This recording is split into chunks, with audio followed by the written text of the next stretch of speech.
कोण यानी एंगल, किस प्रकार के कोण है, इस चित्र को देखते हैं और इसमें किस प्रकार के कोण बने हुए हैं, इसके बारे में जानने का प्रयास करेंगे। इसमें देखो क, ख, ग, घ, अंग, च और छ, ये इतने प्रकार के कोण इसमें है। कौन कोण किस कोण के नाम से जाना जाता है उसके बारे में हम जानेंगे, ठीक है।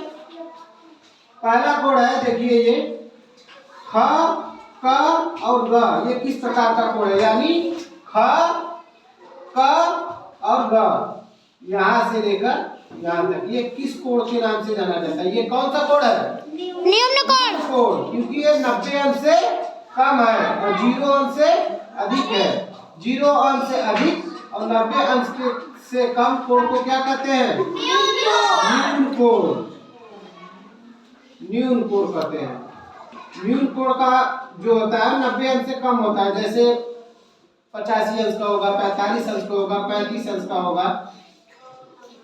अब हम दूसरा जो कोण है ख, क और घ, ख, क और घ, यानी ये यहाँ से लेकर यहाँ तक, ये किस प्रकार का कोण है, समकोण है। क्या है, जब किसी कोण का मान 90 अंश का होता है तो क्या होता है, समकोण होता है। जब किसी कोण का मान 90 अंश का होता है तो क्या होता है, समकोण।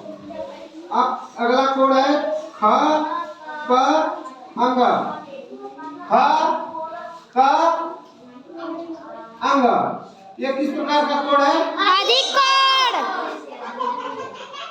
अधिक कोण है। क्या है ये, अधिक कोण। जब किसी कोण का मान 90 अंश से अधिक होता है तो क्या होता है, और 180 अंश से कम, 180 अंश से कम और 90 अंश से अधिक, तो क्या हो जाता है, अधिक कोण, अधिक कोण।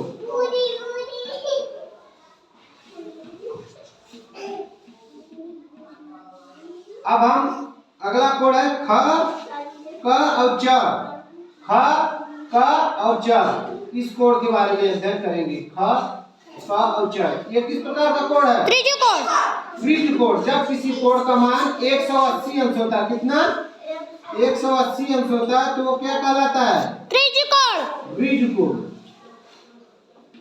त्रिकोण, इसका मान होता है 180 अंश।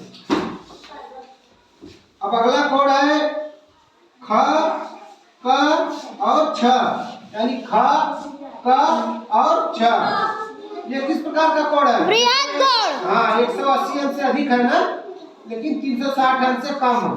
जब कोई कोण होता है तो क्या होता है, बृहद कोण, बृहद कोण होता है, बृहद कोण।